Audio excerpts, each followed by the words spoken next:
Hello, everybody. I'm Helen, and I teach at the Dorothy Benson Senior Services Center. And today is going to be part one of a four-part series on fabric printing. And we're going to use like the simplest form of, or the easiest way we can do this. So I'm going to show you an example here. This is like a tote bag. And I made my own stencil out of sandpaper. And used a stencil brush and lightly fabric painted this. And then I did use markers, fabric markers, to add a few more details and highlights. So basically what I'm doing is just using waterproof sandpaper and cutting out some simple stencils. So here is you want to use the waterproof sandpaper. It doesn't matter what grit, okay? The reason why you want to use the waterproof sandpaper is because if you don't, and if you use the regular sandpaper, the paper actually becomes waterlogged and it just gets all wavy and funny. And it probably will disintegrate. So you really want to use the waterproof one. This one happens to be 180 grit, no. Let's see, I have no idea what this is. It should say on the back, I think. But it feels fine, okay? I mean, not that fine, but fine. Okay, so number one, you want to use the waterproof sandpaper, okay? And you can draw your designs or trace your designs on your on the back of this. And then you can use like a X-Acto knife and a cutting mat. Or you can use like, I think they're like cuticle scissors or something. You can use that, whatever works, okay? It does kind of dull your blade a little bit, it seems. All right, so waterproof sandpaper, and this is like the easiest way to do it. And I'll show you some examples of ones I've made. All right, so this one's a ginkgo leaf, okay? And what you would do is you lay the gritty side down onto your fabric, and then you stencil from the back, okay? Here's another one. I just made a bunch of circles because maybe you want to combine it. Another ginkgo leaf, slightly different size, so you can overlap and combine. And an abstract design, okay? And this is the one I use for this. So you can see I've got, it's supposed to be olives on branches. You can see I have 3 of them. So what I did was just take one, put it here, another one there, another one there, okay? So that's what I did. So on this one, it's on, almost white color, off-white fabric. What I'm using is Jacquard textile paints, okay? And this is a Jacquard brand, and it's called textile paint. It's not liquidy like Dynaflow is, so it's kind of like a thin paste. And I use this, and I don't use big globs of it. I just use it sparingly with the stencil brush. There are other kinds of textile paints out there. I haven't really tried them all, but I just know how to use this one, so that's why I use this one. What happens is if I put it on too thick, okay, right here I put it on too thick, and you can feel it on here, and it's also kind of stiff. I like to use it sparingly, kind of on the thin, like shading it, and then it doesn't leave a big, stiffness to it. So this one's stiff because it's kind of like a solid, and this one's a little bit thinner. Now, if I really wanted like a solid, what I would do is use, this is a cellulose fiber, so this is linen fabric. I would use a Procyon MX dye, which is for cellulose fibers. It's a fiber reactive dye. And I would mix it with a thickener, sodium alginate. But the problem is, you have to make the sodium alginate ahead of time. And then you have to use the fiber reactive dye, and it comes in powder form, so you have to be careful.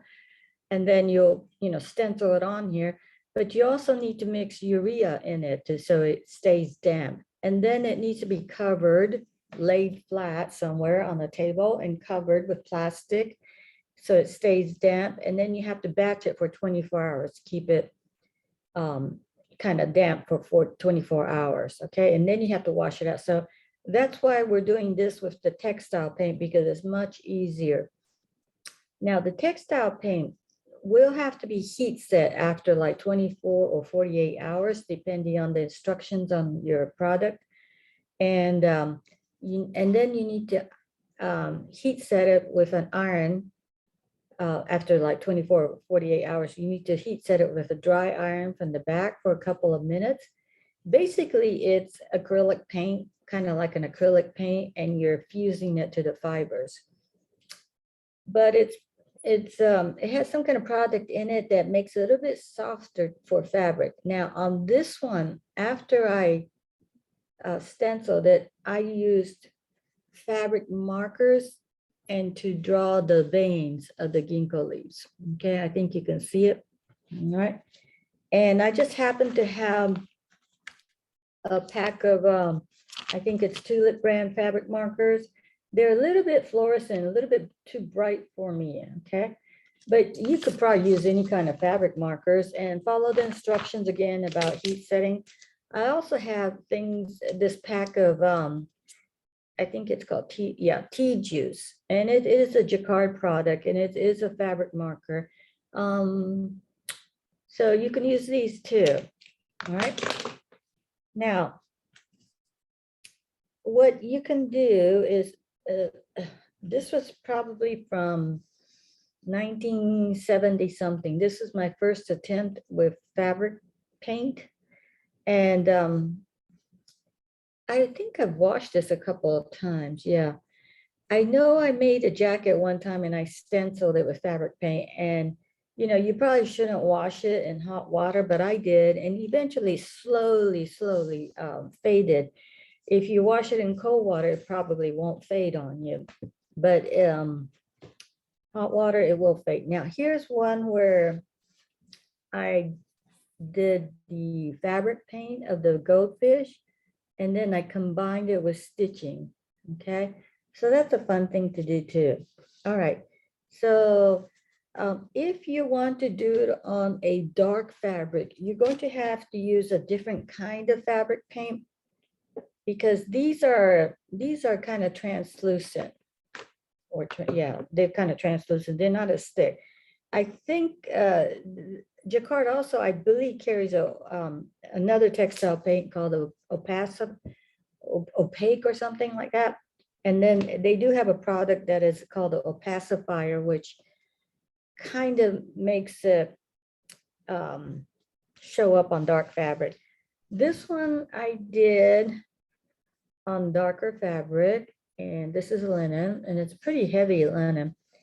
And I did have to use the opaque paint. No, I didn't on this one. Oh, I discharged this, so I removed some of the color, but I did it on the gold part, the gold squiggly line, okay? That is some kind of a opaque paint, and so is the black, all right? It kind of leaves a hand on there, so yeah, it's hard to do that. Okay, so let me show you the process here. Now, to keep it simple, what you need to do is stabilize your fabric. So here I have white fabric, and I use freezer paper. Okay, that's all you need to do is use freezer paper. Just go to the grocery store, and I think it's in where they sell the pickled salt or maybe different kinds of papers, but they have freezer paper, and this one's a big sheet. So you get lots of this inexpensive freezer paper. And you want to cut it, and it's gonna curl up on you real bad, but here it has a shiny side. That's plastic coated. Okay, it's not wax, it's plastic. And then there's the paper side, the dull side. So you want the fabric touching the plastic shiny side, and then you press it and fuse it to your fabric. What you're doing is melting the plastic and fusing it to your fabric. On some fabrics, it'll go on pretty good on thin fabrics, okay? It's not like, really stuck on there really good. On thicker weave fabrics, it's just barely hanging on there because of the bumpiness of the fabric. Okay, so you want to fuse it. And the way I do it is I put the fabric on top. Yeah, I put the paper on top of the fabric and then I heat set it and then I turn it over and then I heat set it again. All right. So what it does, it stabilizes your fabric so it doesn't move around when you're stenciling it. Now you can do t-shirt fabric. Okay, but be really careful when you're stenciling it because a knit fabric has stretch. So you want to fuse it and then just be real careful stenciling it. Okay. So I have cut out my stencils and I think I'm going to show you how I do this. But you don't want to put gobs of this paint on here. I'm going to try the ginkgo leaves. Let's see. All right.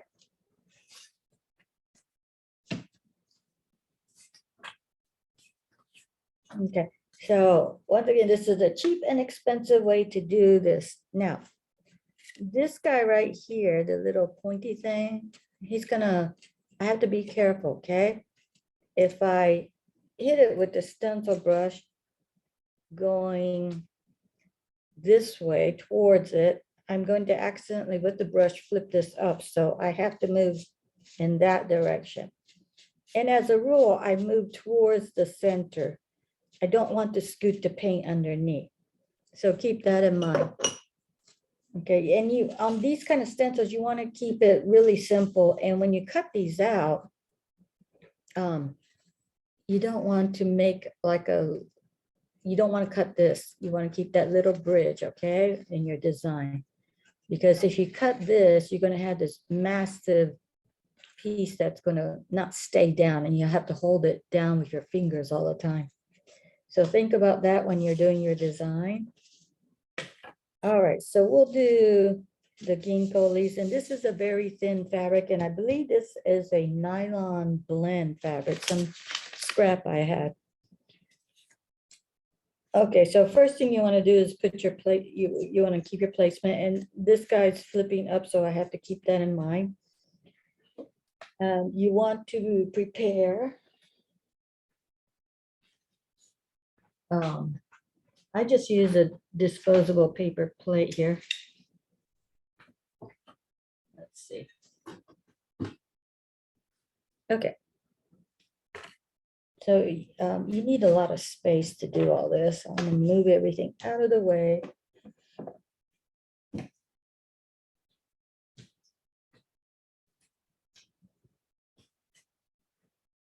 Okay. Now, what I do is I take some paper towels and I make like an ink pad kind of like thing, like when you see stamp pads. And I'm gonna put that there. So we're going to do, I just have basically the primary colors except for violet. So I am going to put a little bit and have a glass of water ready because these are basically acrylic based. And you'll be using stencil brushes, which are like these basically blunt brushes. And you'll be using them like this, not like this necessarily, okay? Basically like that. And some will be stiffer than others. So, and have a glass of water ready to rinse your paints because you don't want it to dry out on you. I'm just going to I really should have some kind of a thing to take the paints out, paints out of. These guys are about a little bit over $5 per jar. They do go a long way, but you don't want to keep them for years because then, it's like regular acrylic paint. It might dry out on you. Now, this is an extender. Oops. An extender is it's called a colorless extender, and it's really transparent. You want to use this instead of water. What happens is if you use water to make this more pastel, lighter color, you're adding too much water in ratio. In other words, there's like a acrylic or polymer suspension thing with the pigments that suspends the pigments in the paint. And if you add too much water, there's just more of the pigment and too less of the polymer. And so it doesn't stick to your fabric too well. So you want to use extend if you want to do a lighter shade. Okay, I'm just gonna give it a little bit of the green.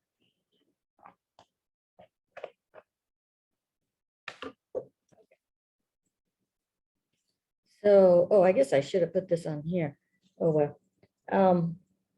So I'm actually going to mix it on here, okay? And it's probably, I'm going to add a little bit of extender. I'm just kind of like winging it right here because, and you can be more precise, and I'm going to put this right here and mix it like in a little palette dish or something.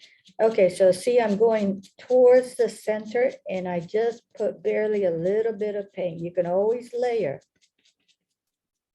I don't want to put like a whole gob because it might go under. And right here, hopefully that works. Okay. I'm also thinking about the veins of the ginkgo leaf, how it goes that way.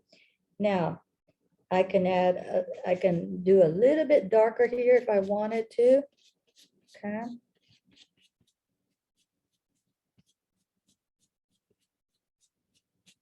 It looks like this fabric has a strong horizontal weave, so I'm picking up some of the texture. Okay, now I'm going to add a little bit more yellow here.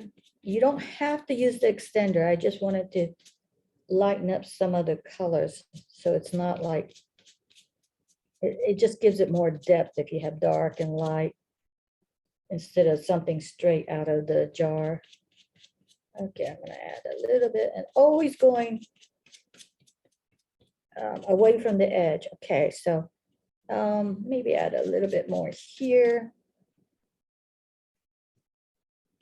And you want to dab it on your, I'll put this here. You want to dab the excess, okay,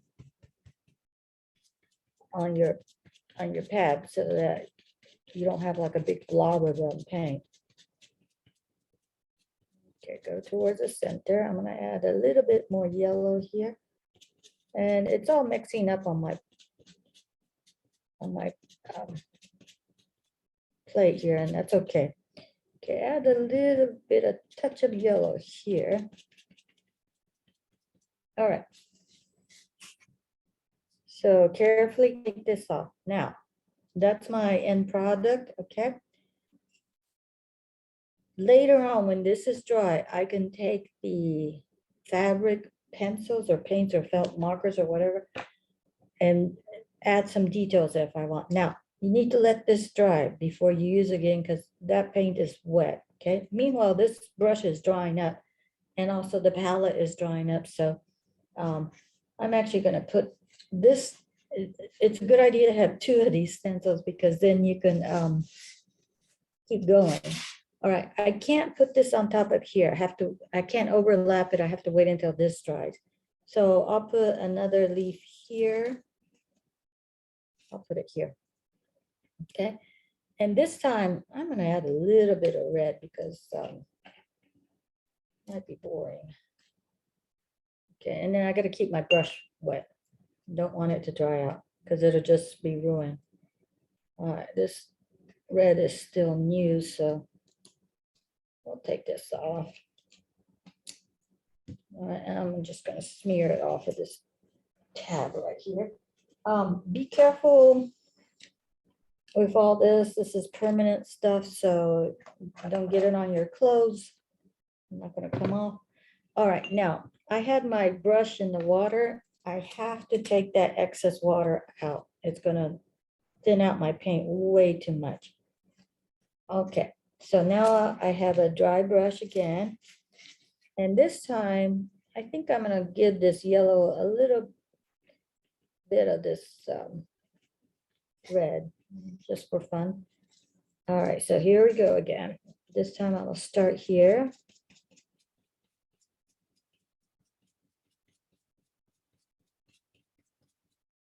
And this guy had to be careful because he's really, this little pointy thing is sticking out. I'm gonna give it a little bit more yellow here.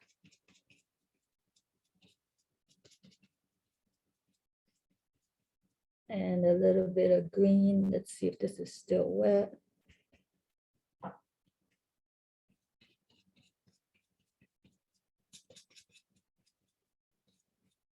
Okay.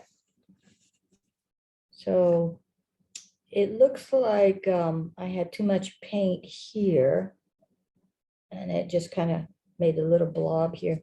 All right, I'm not going to worry about that. And let's see, we need to put this somewhere where it doesn't get on something. Okay. So while we're waiting, you can touch it. It's kind of damp. I am going to add, let's see. I'm going to go ahead and use this stencil. Hopefully it's dry. Yeah, that's pretty dry. Okay, so this is wet. This is wet. Let's see. This one's just kind of damp.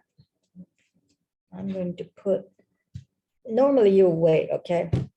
I'm just going to pick up any excess dye paint. Okay. So I'm going to overlap it on the green. I'm staying away from the this orange one because it's still wet. Okay, now make it a little bit more greener. Okay, wipe off the excess.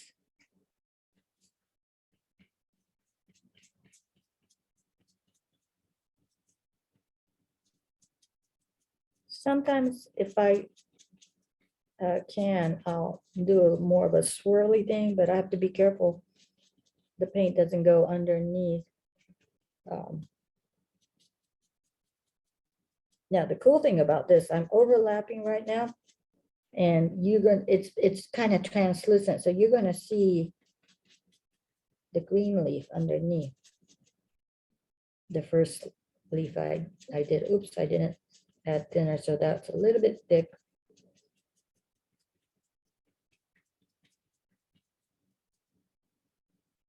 All right, that's pretty cool. Okay, so I've got that. And sometimes I will try to clean this a little bit.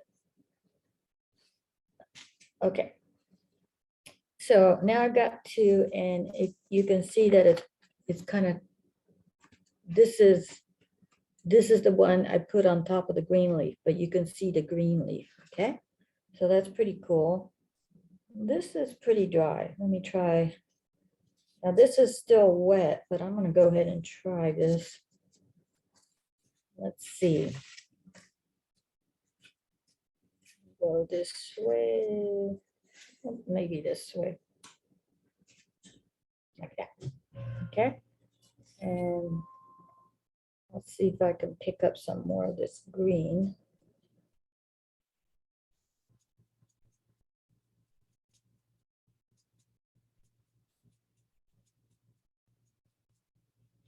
Okay, because this fabric has a strong horizontal weave to it, it's creating a very odd texture. Okay, I put a lot of paint on that one. Let's see what that's gonna do.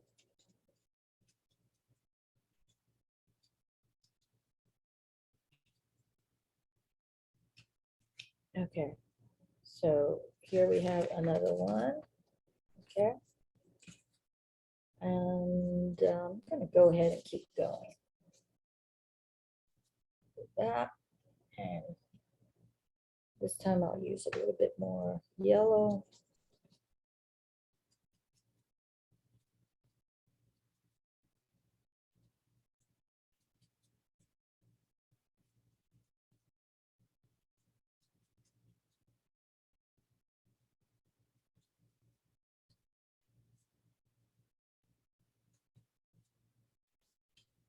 Okay. So sometimes I'll put the stencil on the paper towel just in case there's like paint underneath it. And make sure, see if I can, I need some more paper towels. Okay, so keep my brush in there. Let me get more paper towels. It takes a lot of paper towels.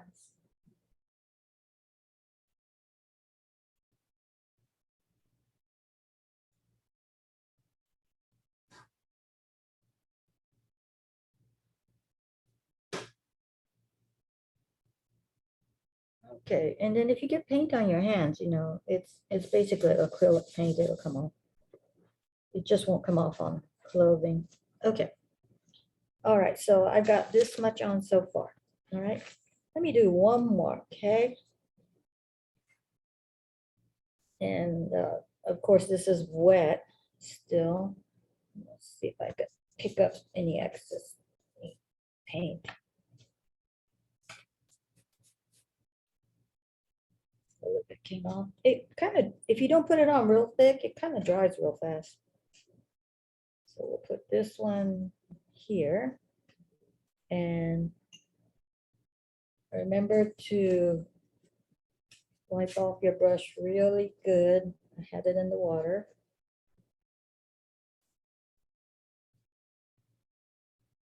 Okay. And let's see if I can get some. Okay, so my paint is already drying up here. I'm gonna add just a little bit of green. Probably should use a popsicle stick or something to get the paint out so I don't contaminate the jar. But I don't have those things, so. Okay, I'm adding the extender to this. And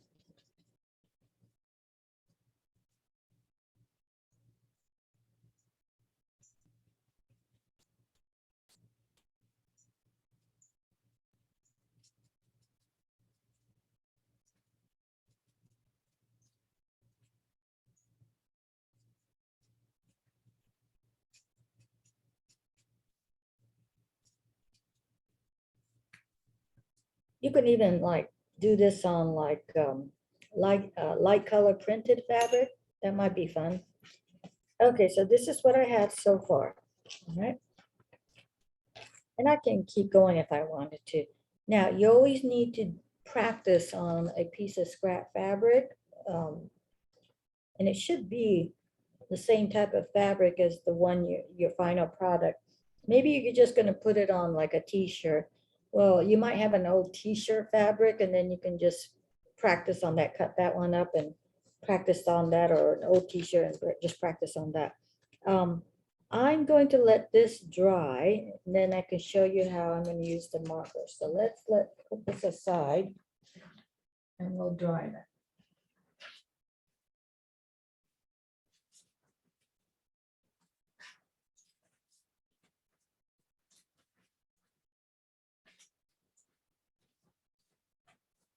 Now, you can also, if you don't want to make your own stencils, you can buy stencils. So I've never used this, but I bought this stencil a long time ago. If you want to use, we call this silk screening, but it's a screen print. I don't know if you can see it. It's really fine. It's a fine mesh. And you can stencil the image onto the fabric. Now, the thing about screen printing, you better have a pail of water handy. So once you've done your stenciling, you need to put this immediately into that pail of water. Otherwise, all that paint is going to clog up all the tiny, tiny, tiny little holes of the screen, and you won't be able to use it again. So I won't be demonstrating this today because I don't have the pail of water ready, and usually I do it in the kitchen where I'm right by the sink. So today I won't be doing that, but I've never used these, so I thought it'd be fun to try that. Let's see. I could probably even try it on this and see what happens. Okay. So, and I don't have to use the whole thing. I can just have a partial bird showing up. Let's make sure that's dry. Okay. So I've never used these plastic stencils they sell. You can go online and find all kinds of stencils. Just make sure of the size, make sure if it's a stencil or a screen. Now, I also have an actual, it looks like a frame with a screen on it. And I can actually put this on the fabric, put the screen over and stencil it like the silk screen and get a real fine print. But then once again, I have to soak that screen in water immediately, okay? And so I won't be doing that either. Okay, I'm just gonna have this bird like this, and I'm going to need to have a new palette here. All right, this time, let's see, I'll use black and get, I don't know what color, these birds are white. So I just can't do that. So I'll just make a real light gray if I can. Okay. Now, if I wanted to make this black a really light gray, you think you might add water to it, but then once again, it's not gonna adhere very well to that fabric because you're losing that polymer emulsion that basically glues it onto your fabric real good. So I added a lot of the extent. Make it messy. Yeah, this is a messy process. All right, so I've got a little bit, the black is intense, so be careful. I mean, it is super intense. I'm gonna rinse my brush. It's a little bit too much here. Okay, you just need a little tiny bit. This. I'm just gonna throw that away. Okay, all right. I'm going to dip this in the, really want this light. I can make it darker by layering, but if my first pass is dark, I can't make it any lighter. Okay, so let's try this one very lightly. It looks like it's super light. Okay, maybe a little bit darker.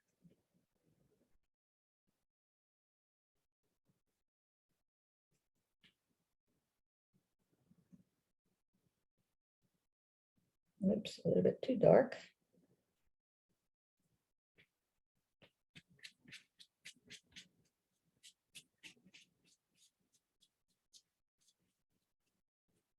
Okay, I'm following.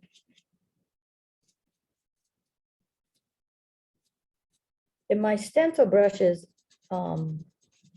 it's a lighter one. Now I'm noticing that the paint is like clogging up or getting stuck on the edge of the stencil. Oh, this is a big stencil. Okay, once again, this fabric is a little bit more challenging than regular cotton weave or something. Okay. Looks like I should have used a cleaner stencil brush because some of the green and yellow paint from the ginkgo leaves is coming through. But that might be interesting, so that might be fun too. Okay, so here we go, and you gotta keep holding it down so it doesn't shift. You almost need like another hand here. Okay. So this is why it's important to practice on a piece of fabric, because you never know what kind of situation you're going to run into. Now I'm kind of using a circular motion on this stencil, so we'll see what happens.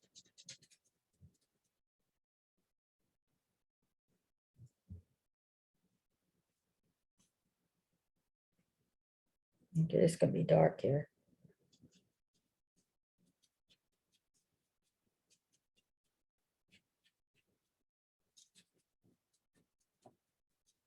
I guess you could tape it down, but I don't know if that's going to hold it really well. Okay, now I'm going to check to see what else, make sure I got everything good. Oh, it needs a little bit more.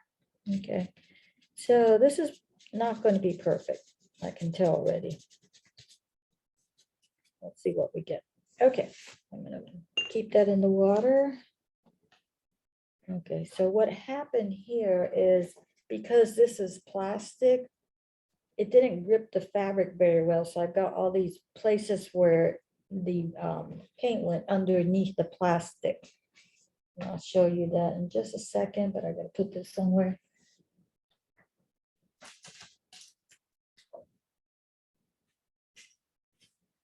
Okay, so in this case, I really should use a screen. Okay, so you can see the little blobs on the edge. That could also be because the fabric is not smooth. It's kind of nubby. So maybe the stencil didn't lay down very close, but it's still kind of cool.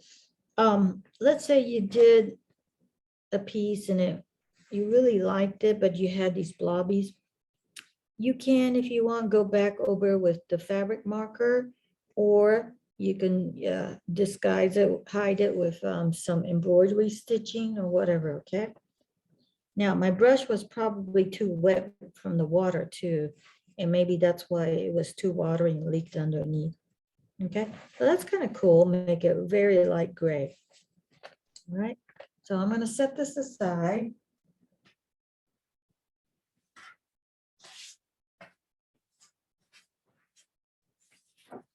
Now, a long time ago, you can buy, stencil plastic. And I cut out a stencil for another project. I can't remember what it was though.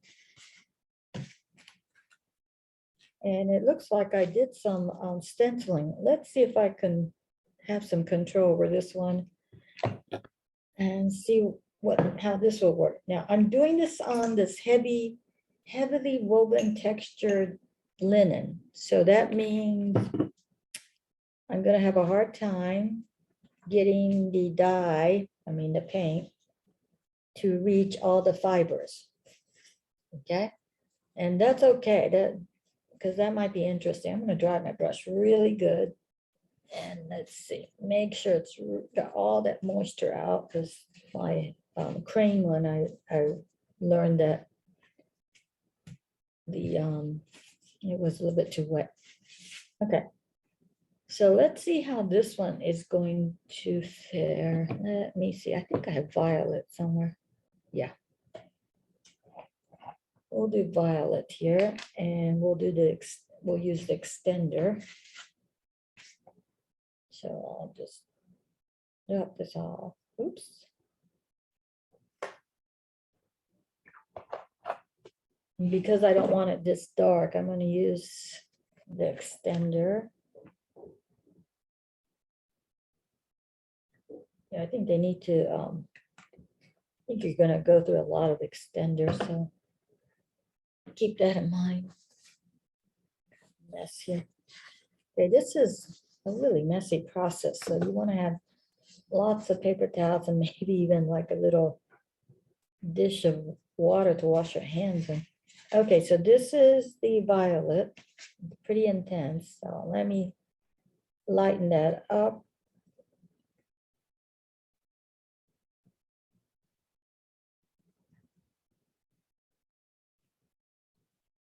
Let's see if that'll work. Okay, I'm going to start from, this is a wisteria. And I'm going to go away towards the center of each little flower or petal or whatever this is. Okay.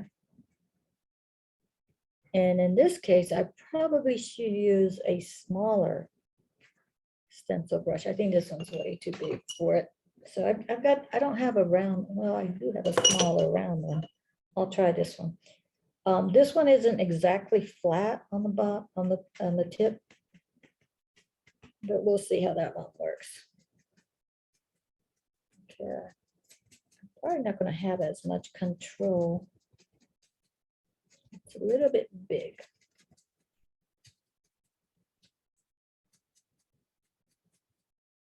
Okay, I'm going to switch over to this smaller one. This one's a flat, but it's really stiff.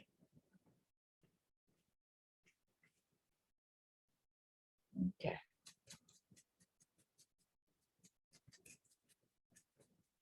See if I can go away from.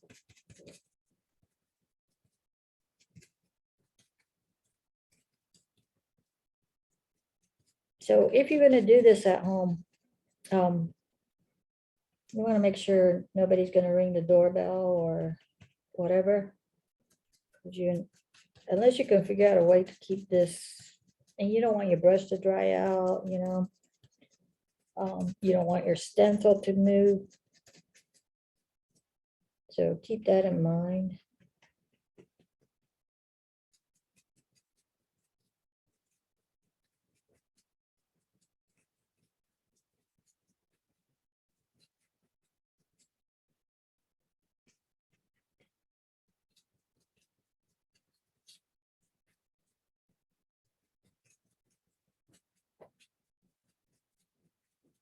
Now, once you do this and you lift it off the fabric, the stencil off the fabric, and you find that some places you didn't put enough paint, you can either touch it up or you can, if once it's dry, once both the stencil and the paint is dry, you can put it back on, match up the design, and add some more paint. Okay. Just have to do it very carefully. Okay, almost getting there. And on this one, instead of keeping it a solid violet color, I'm going to add more colors to it, give it more depth. Okay, and if you use this method where you're just putting it on sparingly, you can layer and create a lot more depth. Okay, and when I say layer, I might just put some colors on the tip or in the center of each petal. Okay, not necessarily paint the whole petal. Okay, so obviously this looks like it needs more work, and I'm just going to add a little bit darker to give it a dimension here. So this is why it's really good to like start out light, because then you can go back and always add more.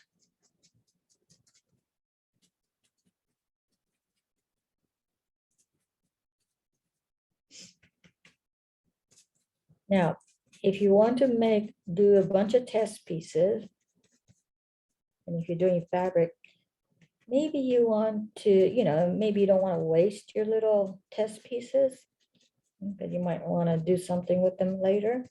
So cut them out large enough. They can be, I guess they can be pot holders, bags, the front of a bag, tote bag, even pillow cushions. Okay, anything actually, because it's fabric. So, and if something comes out spectacular, you can probably even cut it out and apply it to a denim jacket.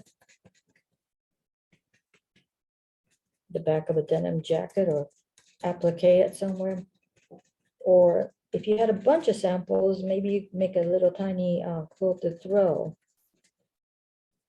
Okay, so I have this so far, and uh, and then I haven't done the leaves, but this is what it looks like so far, and I think it looks really nice. Okay, now I can go back and add more, or I can stitch on it, but I think I'm going to use the fabric marker. Before I do that, I've got to do the leaves. And okay, so my brushes are very, very wet.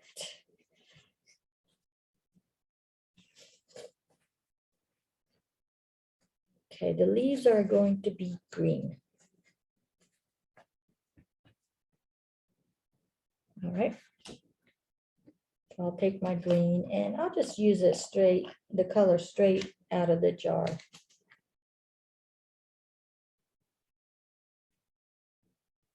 But I'll add the color extender so it won't be like super thick.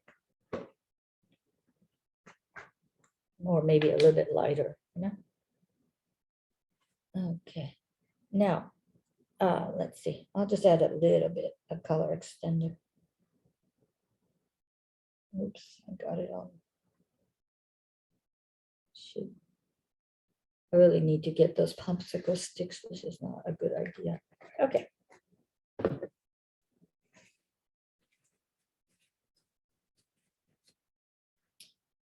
All right. Now, let's see if I can mix it on here. Okay, don't forget this brush was in the water, and I did take out as much water as possible, but it's probably a bunch of water stuck in the well. All right, so I'm gonna do the leaves now.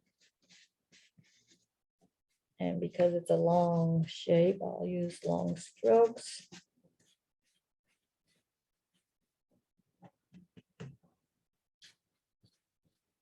And the leaves are going to be boring looking because they're just flat leaves, right? So this is where I would take the fabric marker and make the veins. And that'll be much more interesting. Okay, right now it's very, very light color. Okay, so I'll go back and add a little bit more darker, but not evenly, you know. Make it interesting, make it kind of, don't add it evenly.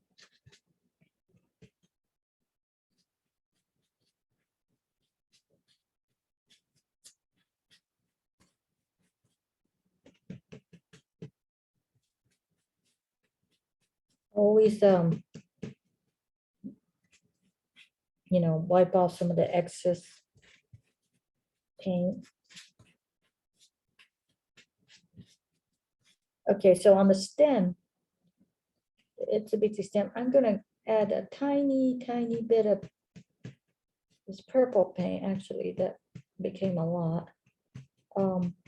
Mix it with the green. That kind of makes it a brownish color.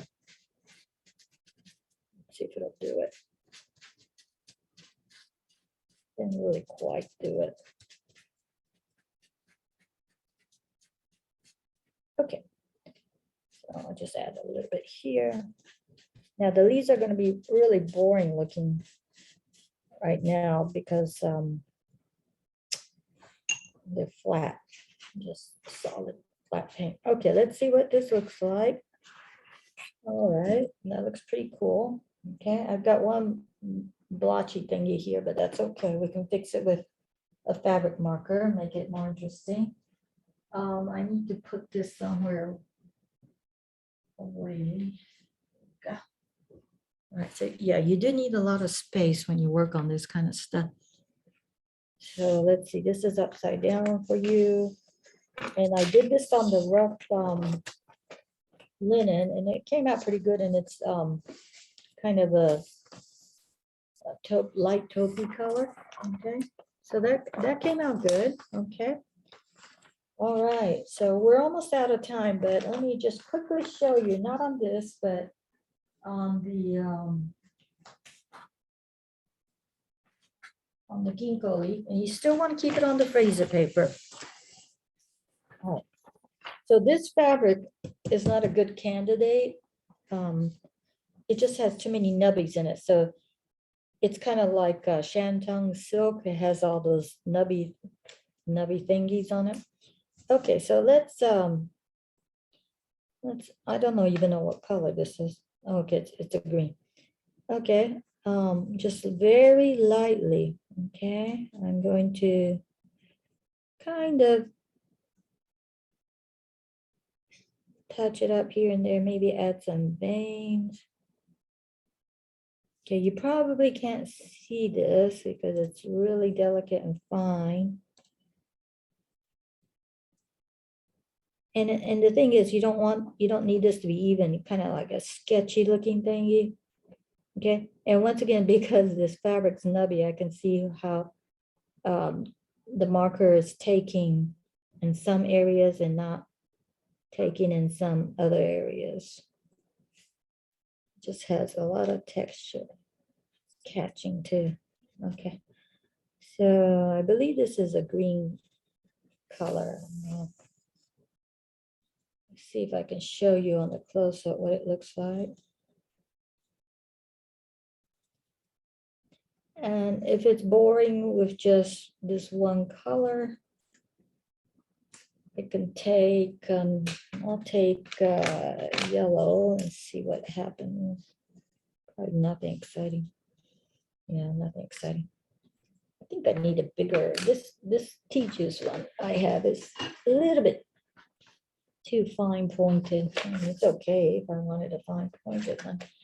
All right, let's see what this color does. Okay, it's the same color, but it's fatter. So you can kind of do a sketchier. It's not that exciting either. We're gonna add orange. Let's see if this orange works. Well, this is like fluorescent. Oh, yuck. Okay, apparently, but it's working. I just put the orange on top of the green line and it makes it a little bit more interesting. Kind of turns, it's still orange. Okay, so don't get the fluorescent kinds. I don't know why this is, it doesn't say fluorescent. It says rainbow. Okay, all right, let's see if you can see this. It doesn't look too good on camera, but I added, it's a lot more subtle than what it looks like on there. Okay, so you can do that. All right. So we'll continue this next week. This one just has, this fabric is not a good candidate. It just has a really, I don't know if you can see it. It just has a really strong horizontal weave and it's making all these lines here on the feather. So if you had some design where that would come in handy, that, you know, enhance your piece, then that's okay. But this one, it doesn't seem to be okay. And I'll show you the wisteria one again. I like this, even though it's a thick weave, it's even, you know, this way and this way, the crosswise and lengthwise. This one has a lot of potential for me to work with. I can embroider it. I can enhance it with the, obviously I have to do the, so I like this one a lot. And I do have some more of this fabric, so I can actually do something with it. Okay. So next time I'm probably going to show you how I'm going to do it on the actual garment that I had. And we'll see how that turns out. Okay. So we will see you next time. Bye-bye.